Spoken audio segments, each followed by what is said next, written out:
कलयुग के 5 ऐसे सत्य जिन्हें भगवान श्री कृष्ण ने पहले ही बता दिया था। महाभारत काल में पांचों पांडवों के मन में कलयुग के बारे में जानने की बड़ी इच्छा थी, इसलिए उन्होंने एक बार भगवान श्री कृष्ण से पूछ ही लिया कि हे वासुदेव, कलयुग में मनुष्य का जीवन कैसा होगा, मनुष्य के विचार कैसे होंगे और मोक्ष की प्राप्ति कैसे होगी। यह सब सुनकर भगवान श्री कृष्ण ने पांचों पांडवों से कहा कि मैं तुम्हें इसका सीधा उत्तर तो नहीं दे सकता, लेकिन तुम पांचों भाई जंगल में जाओ और जो कुछ भी वहां दिखे मुझे आकर विस्तार पूर्वक बताना, मैं तुम्हें उसका कलयुग में प्रभाव बताऊंगा। यह सब सुनकर पांचों पांडव जंगल में गए और उन्होंने वहां जो देखा वह देखकर वे आश्चर्यचकित रह गए। फिर पांचों पांडव श्री कृष्ण को बताया कि उन्होंने वहां क्या देखा। सबसे पहले युधिष्ठिर ने कहा कि हे वासुदेव, मैंने पहली बार 2 सूंड वाला हाथी देखा, ये मेरे लिए बहुत आश्चर्यजनक था। तब श्री कृष्ण कहते हैं कि कल युग में ऐसे लोग राज करेंगे जो दोनों ओर से शोषण करेंगे,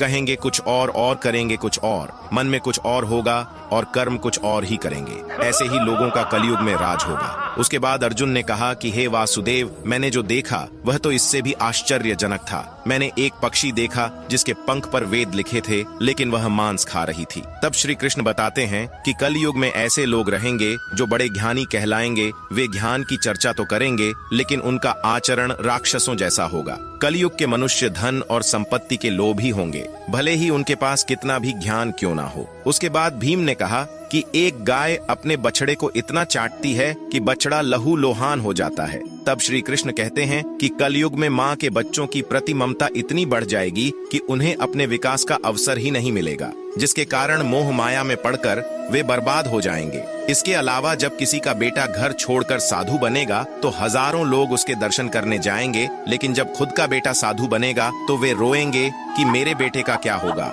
कलयुग में बच्चों के प्रति ममता इतनी बढ़ जाएगी कि उसे मोह माया और परिवार में ही बांध के रखेंगे। उसके बाद सहदेव ने कहा कि मैंने 7 कुएं के बीच में एक सूखा कुआं देखा, लेकिन यह कैसे हो सकता है।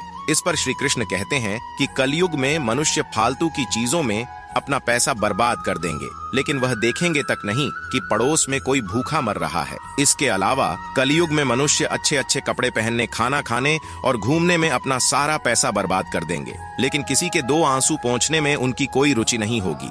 इसके बाद नकुल ने कहा कि एक चट्टान सभी पेड़ पौधे को तोड़ रहा था, लेकिन वह एक छोटे से पौधे पर टकराकर रुक जाता है। इस पर श्री कृष्ण कहते हैं कि कल युग में लोगों का जीवन पतन हो जाएगा। ऐसे में हरि नाम का एक छोटा सा शब्द उस पतन को रोक पाएगा।